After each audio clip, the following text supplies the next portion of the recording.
Querem tratar o Bruno Henrique como um criminoso? Beleza, vamos tratar o Vitor Roque da mesma forma. Já foi agendado aí no STJD para segunda-feira ter o julgamento do Vitor Roque, depois que ele fez aquela postagem homofóbica após o jogo contra o São Paulo. Lembrando que homofobia é crime grave, meus amigos. Então vamos pra cima. Vocês não estavam aí com o maior coisa pra cima do Bruno Henrique, culpando o cara, tratando o cara como um criminoso?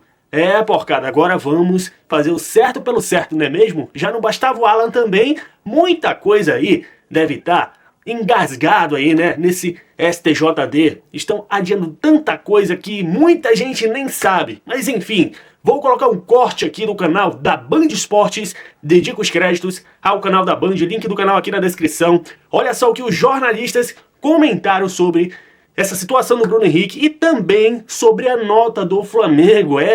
Tá todo mundo aí, né, que tem os clubes paulistas, que inclusive tem gramado sintético, no Rio de Janeiro também, né, tem um clubezinho aí, Chororô, que tem gramado sintético, não gostou dessa ideia do Flamengo. Olha só o que aconteceu, rapaziada. O do relator normalmente é importante porque os demais vêm atrás dele. É muito verdade. Tanto que a prescrição, por exemplo, foi assim. Ele veio, o restante todo mundo veio junto. Então, o primeiro voto do relator já ser só em dinheiro, talvez indique que realmente na quinta-feira o Bruno Henrique possa pegar uma punição só pecuniária. Então, é só para explicar. Só algumas coisas que me pegam nesse caso. A primeira é a demora. Eu até olhei aqui, o Bruno Henrique foi alvo da Polícia Federal em novembro do ano passado. Ele foi indiciado em abril pela polícia e denunciado em junho. Então, é isso que eu acho meio complicado. A Procuradoria do STJD denunciou o Bruno Henrique por manipulação em agosto. Nós estamos em novembro. Então, eu acho muito tempo para um caso tão sério você simplesmente deixar passar, ou deixar passar que você tem um amarelo, um vermelho para discutir uma cotovelada. Isso tem coisas que eu acho que são muito mais importantes, que precisam de uma celeridade maior. E outras que deveria ter uma definição muito mais rápida, mais tranquila. Alguém vê confusão na punição, por exemplo, da Conmebol? Sabe por que ninguém vê? Porque lá é comitê de punição de penas. É cotovelada, é de 3 a 6 jogos. Não tem nem quase que direito à defesa. Tá aqui, ó, 4 jogos, obrigado, satisfação. E não tem, vocês nunca veem essas confusões na Conmebol. Ela já vem pronta.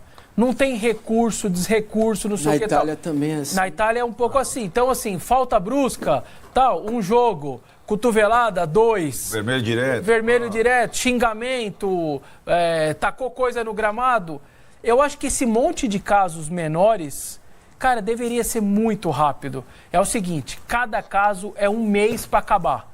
Foi em julho, em agosto tem que estar acabado. Vocês têm que fazer o trabalho de vocês. Ah, mas tá faltando turma, né? Que lá é por turma. Tá bom, cria mais 5 turmas. Paciência, cria mais 5. Pelo amor de Deus. Tá, mas vai fazer o quê? Mas se for pra dar... Ou extingue com o Tribunal de Penas, tá bom. Que não serve pra nada. Aliás, serve pra bastante coisa. A outra coisa, a gente pede aqui... Pra gente desconfiar de um monte de coisa. Sim, a gente pede aqui cuidados mínimos quando você tá com uma polarização desse tamanho, Flamengo e Palmeiras, inclusive pelo título. A gente pediu da arbitragem, a gente pediu da data, para pôr os jogos ao mesmo tempo. Nós estamos pedindo várias coisinhas. Por que o STJD também não toma o seu cuidado e não põe o Alan com uma cotovelada, que é uma coisa normal do futebol, junto com o Bruno Henrique? Que é para quê? Para o Palmeiras soltar uma nota dessa? Eu não estou dizendo que a lei está errada não, hein? Ela tem mais é que defender o dela. Então você dá brecha, o sistema dá brecha para que aquele barulho, aquela polarização aumente ainda mais.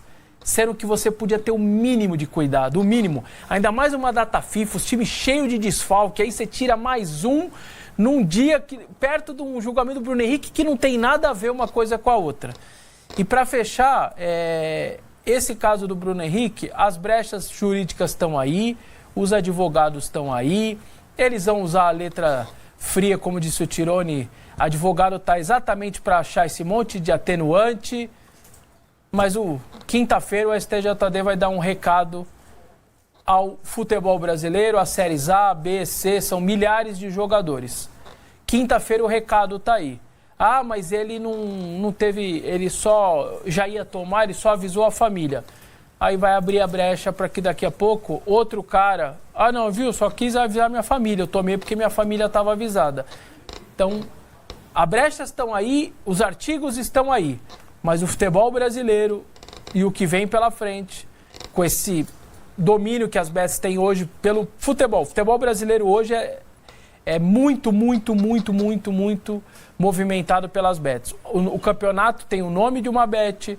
Os times têm os maiores patrocínios, os campeonatos, os jornalistas, todos os canais de TV, tudo está em volta disso. Então, quinta-feira, o STJD tem um compromisso, eu acho, com o futebol brasileiro para poder dar o exemplo ou não. Independentemente da letra fria, um artigo ou outro, eu acho que tem um exemplo a ser dado aí para o futebol brasileiro. Essa é só a minha visão. São dois universos muito diferentes, né? O universo do futebol, com as coisas do futebol, tem um campeonato para terminar, tem um campeonato que... Esse ano está sob lupa porque teve muito erro de arbitragem, teve um campeonato que está todo mundo falando, está manchado, não está manchado. Era hora do STJD entender a sensibilidade da sociedade e falar, tenho que julgar esse negócio logo, não dá para ficar passando tal. Entendendo toda a complexidade do caso do Bruno Henrique, mas não é possível que não tenha essa sensibilidade de entender que é importante que esse julgamento acabe logo antes de deixar o futebol brasileiro, o campeonato, enfim, com mais falta de credibilidade aí. Mas diga lá, Arnaldo. Eu discordo um pouco. Assim, né, a gente olha ali e tem, para quem não lembra, passa sempre a cena do cartão do Bruno Henrique, né? No jogo em Brasília contra o Santos. Ele tá junto, ele dá uma pegada no Soteldo. Tá hoje, onde tá o Soteldo? Fluminense, né? Tá lá o Rodrigo Caio com ele. Hoje é auxiliar técnico do Flamengo, tá o Thiago Maia, tá no Inter, Mateuzinho, tá no Corinthians. Faz tempo pra dedéu esse negócio. Final de 23. E acho que, assim, na verdade, pegando um pouco, não é possível que o STJD demore ou que o STJD não tenha acessibilidade. É possível, sim. O STJD é um grande câncer do futebol brasileiro historicamente, né? O STJD já decidiu o campeonato, já rebaixou o time, já virou mesa. O STJD tem camisa, o STJD tem pressão, o STJD não serve para nada. Ou melhor, e nessas épocas do ano ele aparece normalmente, né? Aí sim, toca o alarme de novembro, né, Tirone? Na reta final dos campeonatos. E aí você junta alhos com bugalhos. Um caso de suposta aposta esportiva com 2 jogos de suspensão por um ato num campo, lá no Palmeiras e Fluminense. Não me espanta, isso não me espanta. Eu já estou nessa faz muito tempo, eu já vi de tudo. Copa João Avelange, já vi Caso Sandro Hiroshi, já vi Edmundo 2 cartões, já vi forçar a expulsão para jogar numa segunda final, lembra? Sempre com a anuência do STJD. Sempre com a participação do STJD, que eu repito, é um câncer do futebol brasileiro. E acho que diante dessa circunstância, nem na minha visão, nem o Alan deveria ser julgado e nem o Bruno Henrique deveria ser julgado. O Alan, como qualquer outro jogador, deveria estar num tribunal de penas. Simples assim. Não precisa do STJD para julgar o Alan, ou o Vitor Roque, ou o Gustavo Gomes, ou o cara do Flamengo que foi expulso. Não precisa. Não precisa mesmo. Não precisa de STJD para isso. E aí, como o Massini falou, quantos casos tem de efeito suspensivo, de suspensões banais, engavetados para serem definidos até o final do campeonato? Evidentemente não serão todos, né? Então, é um descompasso total. Agora, pegando especificamente o caso do Bruno Henrique, o STJD só botou na pauta porque ele fez 2 gols contra o Sport e todo mundo foi para cima. Senão ele não botava na pauta. Certo? Contra o Sport. Contra o Sport. Né? Não julga o Bruno Henrique, não julga o Bruno Henrique, não julga o Bruno Henrique. Julgaram. Aí chegou, aí o relator, né? Isso eu tô falando um negócio de 2023 e a denúncia, o Vessone disse de quando é aqui. Então, assim, e aí, de fato, vamos lá, o caso Bruno Henrique. De fato, é um negócio muito complexo, novo, e não é que o Código Brasileiro Disciplinar Esportivo não está adequado às bets.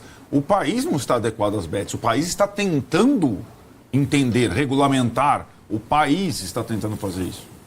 Né? Não é uma coisa nova e perigosa para todo mundo. E aí, de novo, já que a gente sempre pega, e depois vai ter a nota do Flamengo e a gente vai fazer a comparação, o rebote da declaração da Leila, do manifesto da Leila, já que a gente pega sempre os melhores exemplos, as melhores ligas, foi na liga inglesa que um caso de aposta esportiva ou denúncia, Lucas Paquetá, demorou 2 anos para ser julgado e definido. E ele continuou jogando. E acabou inocentado. E na mesma liga teve lá o Tonali do Newcastle que pegou 10 meses. Depende, mas demorou. Não é caso simples. Não é um caso que pode ser julgado pela pressão. Não deveria ter sido nem denunciado pela pressão dos 2 gols no esporte e nem essa pressão agora em cima do relator para que até quinta-feira ele seja suspenso. Porque tá tudo, a pressão é esportiva. É Palmeiras e Flamengo, é a definição do campeonato e tudo mais. Então tá tudo errado. Inclusive pro Bruno Henrique eu acho que tá errado. Porque trata-se sim de um caso excepcional. E aqueles primeiros, o Bauerman da vida e tal. Quando os primeiros casos soltaram, foi assim em todo lugar do mundo. Claro. Os adversários do Flamengo. Tivesse lá o Bruno Henrique no banco, não fazia um gol há 500 anos e tal. E não é só a questão... Dos dois lados, estou falando. O Flamengo também não estaria... tudo bem, deixa rolar e tal. Mas como não tem o Pedro, agora precisa do Bruno Henrique. O que, assim, me espanta um pouco é os outros clubes, né? É a forma cordeira como eles se comportam. Por quê? A fragilidade deles, né? Entende? Porque o Alan jogou com efeito, pegando o gancho do Palmeiras, o Alan jogou com efeito suspensivo contra outros clubes. Fez gols, jogadas e tal. Entrou, ajudou, deu passe, né? O Bruno Henrique é a mesma coisa. Times que estão, às vezes, brigando para não cair ou para ir para a Libertadores. Como é que faz? Por que esse silêncio? Por que essa inércia, essa inoperância? Cara, é inacreditável, né? Parece que o futebol brasileiro acabou. E não acabou, cara. Os clubes estão aí. Quando eles vão se posicionar? Quando eles vão entrar também nessa discussão? Porque isso afeta eles também.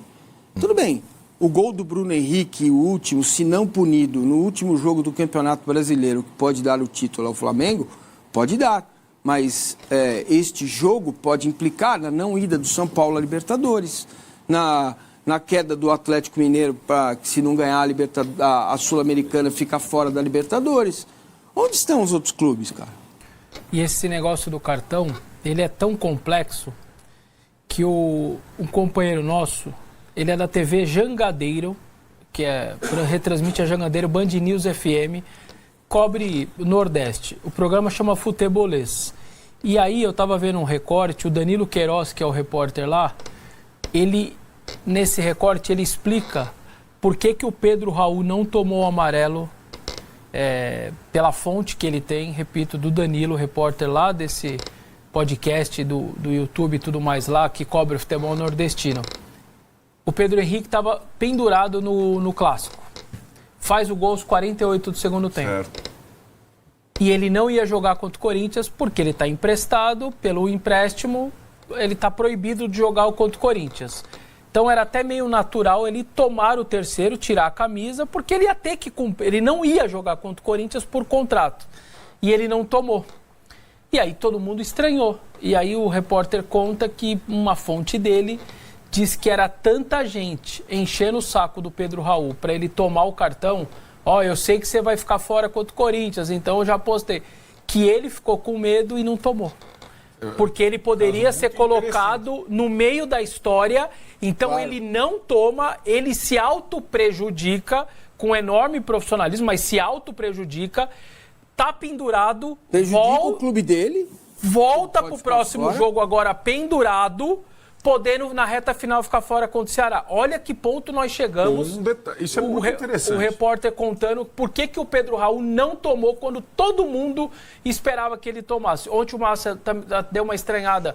Pô, os jogadores do Palmeiras não tomaram o amarelo, mesmo com data FIFA. A gente não sabe se eles também, por precaução, não foram pode ser também. Talvez possam ter ido numa linha dessa. Porque a galera deve ter botado uma grana Eu tô pesada, pendurado, né? eu vou pra data FIFA, então todo mundo é certo que eu vou tomar. E aí os jogadores do Palmeiras podem ter ficado com medo. Eu não sei se eu estou dando a informação de um repórter nordestino que cobre lá da TV Jangadeira, que explicou que a fonte dele diz que o Pedro Raul não toma por precaução. Olha Cobre isso. o futebol nordestino, é isso? Muito interessante porque o gol no clássico, no final, bastava ele comemorar como se comemorar, tirar a camisa, fazer qualquer coisa. Tipo, ele fez um gol aos 44 empatando o clássico.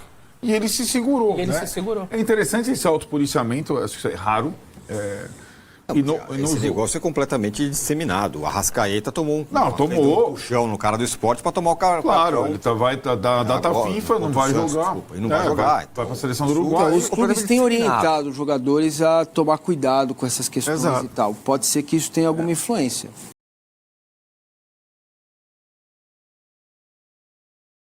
Aceitável você pegar 30 milhões de um time, 18 milhões, sei lá quantos torcedores e dizer que eles são ineptos. Eles são ineptos por gestão, mas não que não tenham representatividade. Sim. O silêncio deles, pra mim, é um absurdo, cara.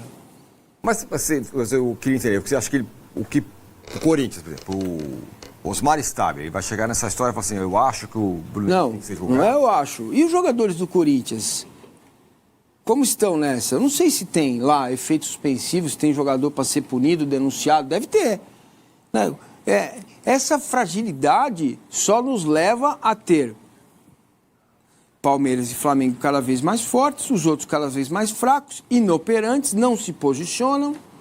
Né? Eles têm que se posicionar, cara. Tá errado. Mas é que eu acho que o poder de fala fica menor naturalmente. É uma coisa natural. Bem... Você tá menor, você tem um poder de fala menor. Você tá maior, você tem um poder de fala... É momentâneo? Pode ser, mas é o que é. Eu acho mas vem cá, eu digo o seguinte, então, Corinthians e São Paulo, olha, desse jeito que tá, a gente não quer brincar mais. Pronto. Como é que faz? Não vai ter um campeonato só com Palmeiras e Flamengo, entende? Essa que é a discussão verdadeira. Ou se fortalece o todo, ou a floresta fica mais forte para todo mundo respirar melhor, inclusive Palmeiras e Flamengo, estão mais organizados, saíram na frente. Quando também o futebol se organizar e melhorar, eles vão melhorar mais ainda, mas você vai começar a diminuir a distância.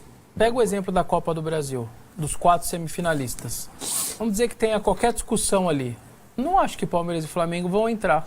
Não, eu não estou pedindo para o cara abrir o... Os 4 vão brigar entre eles por algum motivo? Não, acho que... Porque eles estão com o poder de fala. Então, nós somos os semifinalistas, a gente vai jogar, a gente vai querer a nossa arbitragem desse jeito e tal. Se o Palmeiras ou o Flamengo for dar um palpite na Copa do Brasil, os 4 vão falar, amigão, dá uma segurada aí, porque você não tem nada a ver com isso. Eu não estou sabendo me expressar corretamente. Acho que essa que é a questão. O que eu quero dizer é outra coisa. Não que Corinthians, São Paulo, Santos, Vasco tenham que ligar o microfone e falar, eu estou a favor do Palmeiras, eu estou a favor do Flamengo. Não é essa a questão. Mas quanto mais eles se calam, quanto menos eles se posicionam, qual é a opinião dos clubes a respeito do STJD? Sim. O que eles têm que fazer? Como que eles têm que atuar? Sim. Entendeu? Não é se meter na questão entre Palmeiras e Flamengo. É uma questão mais... Senão você fica cada vez mais frágil. Sim, particularmente, não é porque eu pego no pé, não. Eu pego no pé também, mas particularmente a posição do São Paulo nessa história toda, nesse ano todo, ela é ridícula. Cara, o São Paulo teve um erro de direito contra ele e se calou. Bom, isso foi o ano passado, né? Mas, enfim, em 2 anos. Se calou. Mas não é só isso, né? O São Paulo estava entre Palmeiras e Flamengo na elaboração da direção da Libra, né? E quando começaram a brigar, sumiu o São Paulo. E depois ainda teve São Paulo e Palmeiras capitalizado pelo Flamengo. Então, o esfarelamento da credibilidade do Júlio Casares tem muito a ver com essa situação toda. Externa também. O torcedor do São Paulo não o respeita mais. Porque o São Paulo virou um figurante, não só esportivamente, mas também institucionalmente. Né? Cara, mas o Corinthians... Mas ele lembrou da Libra, a ponto do Atlético Mineiro tá tentando sair fora. Exato. E agora ninguém entrou o nem ouve a CAD gente, e tal. A briga Leila e Bap, Não é que por nós isso. vamos ver aqui daqui a pouco, o Casares estava no meio, estava junto com o Landim. O negócio do documento com o Landim, que não sei O que. Atlético Casares- Mineiro quer sair por causa de grana, ele quer dinheiro da LFU, A não briga é por Leila, causa não Leila sou Bap, ela ouvido. ficou maior do que a Libra. Virou a briga deles. Isso. O resto Se dos caras você estão lá na reparar, Libra. Se você reparar, nós vamos passar agora, eu acho, né, daqui a pouco, pelo manifesto do Flamengo. Porque daqui a pouco vai ter resposta do Flamengo à Leila, mas o manifesto do Flamengo.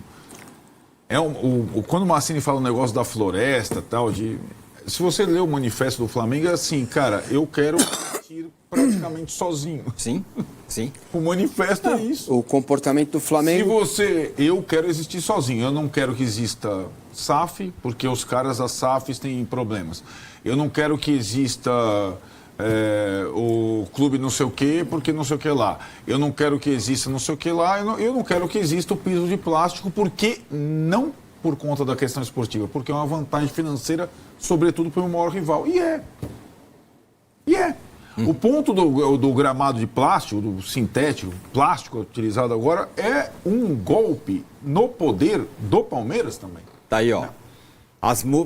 Flamengo, depois dessa treta toda que teve do julgamento, julga não julga, da Leila falar e tal, o Flamengo, À noite. divulgou à noite as mudanças no futebol brasileiro. Só uma explicação. Por que o Flamengo fez isso agora? Além de ser, de certa maneira, uma resposta, um contra-ataque, ela também tem a ver porque neste momento na CBF está sendo discutida a questão do fair play financeiro. Neste momento. Estão tendo reuniões lá, ou vão ter reuniões e tal. Cada então, representante de clube está lá é como se o Flamengo se antecipasse e falasse, olha, no meu fair play financeiro deve ser assim. É assim que eu quero. Né? Entendeu? Para depois a coisa vai sair, vai falar assim, olha, eu queria isso, eu queria aquilo e tal. Então, o que ele quer? A proibição de gramados artificiais. Os gramados de plástico devem ser eliminados imediatamente de todos os torneios nacionais profissionais. Tem mais, que ele diz ali Tem que mais.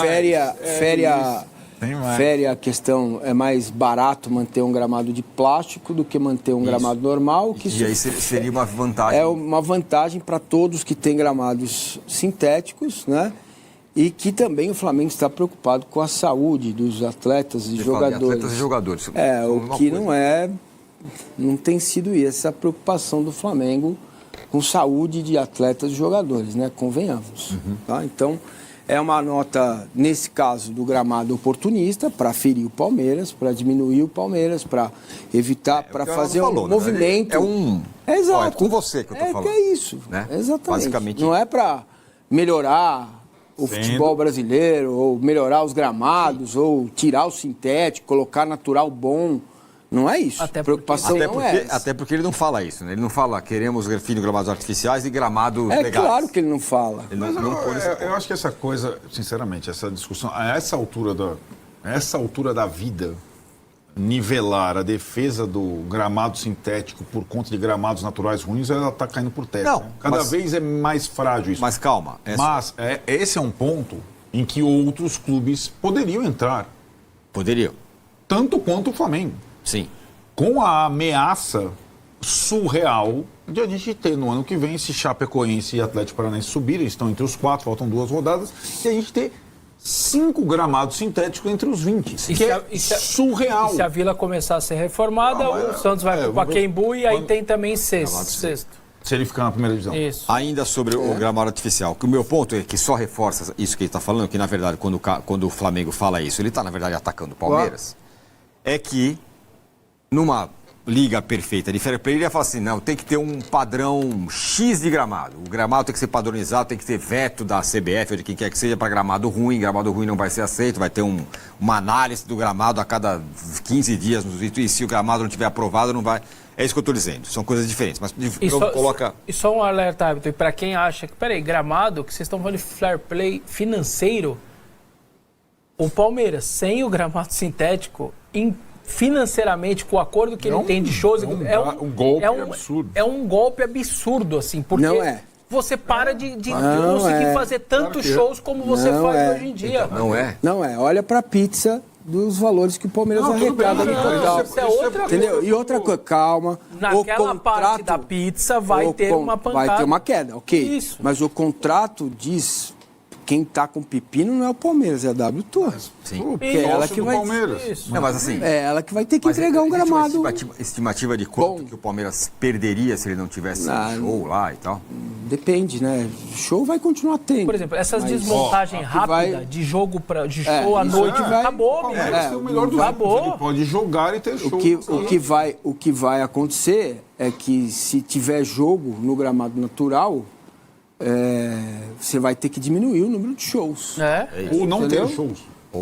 Vai diminuir o número ou arrumar sai mais do seu ou estádio. vai ter que investir mais dinheiro num sistema. Que é o do Real Madrid. pra Não tirar sei. o cargo. Não sei. Campo Não. natural do mundo tem a quantidade de shows que tem o Allianz Parque. É impossível. Tecnicamente falando. Essa vai ter que achar um... Porque lembra-se que o gramado... O Allianz Parque não tinha gramado artificial, era um gramado normal e era ruim, né? Como sempre, historicamente, foi o gramado do Palestra Itália. Tinha vários tipos de grama. Quando o Paulo Nobre foi vice-presidente de futebol, ele arrumou o gramado, propôs arrumar o gramado e Mas tal, é uma melhorar. questão, complexa Agora, para as arenas. sem dúvida. Da luz. Agora, isso aí, cara, vai ser diluído, a W Torre vai ter que fazer um esforço a mais e vai resolver. Isso não é o problema. Mas ninguém quer resolver o problema, porque é interessante. Claro que não, óbvio. Só para completar a nota do Flamengo, diz assim, sobre o gramado. A discrepância nos custos de manutenção entre gramados naturais e artificiais provoca desequilíbrios financeiros entre os clubes e prejudica a saúde física dos jogadores e atletas. Então é uma nota que ela tem Ela tem que ter financeira. Não, e essa é a última questão da nota, né? Vocês repararam? Tem um monte de questão que fala do Vasco, a recuperação judicial. Enquanto o clube está em recuperação judicial, não pode contratar. Isso. Entendeu? Põe na tela aí para a gente continuar mostrando os outros pontos. Tratamento de clubes em Rio de Janeiro e tal. Impedir que clubes utilizem o período de não pagamento de dívidas entre a decretação da recuperação judicial e a homologação do acordo como vantagem competitiva, bloqueando o registro de novos atletas nesse período e perda de pontos, que é o caso do Vasco, né? Que está exatamente nesse momento agora. Definição ampla de custos. Controlar não apenas a folha salarial, CLT, mas também o custo total do elenco, incluindo os direitos de imagem, luvas, bônus, comissões de agentes e impostos. Aquela história, né? O time está... no CLT ele está lá pagando tudo, mas não está pagando o direito de imagem. Acho como acontece com o São Paulo. Essa ideia, ok. Então, mas o Arnaldo tem um ponto. Vamos supor que a CBF fala, pô, adorei, 2025... Não, tem que ter um tempo. Não, tá bom, 2026 vai ser assim, hein, vocês se preparem. Aí, esse negócio que eu estou falando de espanholização, aí vocês podem tirar o cavaleiro da chuva, que aí vai ser mesmo, porque ninguém vai conseguir. Nem vai conseguir. Então, por isso que vai ter que ter um prazo, gente. Não é assim de um ano para o outro. E tem outro... Essas regras, acho que o Vasco vai conseguir, o Flamengo, o Corinthians, o São Paulo, exatamente. E tem outro item que ainda ataca o aporte financeiro estrangeiro e tal. Isso, exatamente. Que aí, ou seja, você também asfixia... As SAFs. As SAFs. Ou seja, você fecha todo o ecossistema e fala, agora é só nós aqui.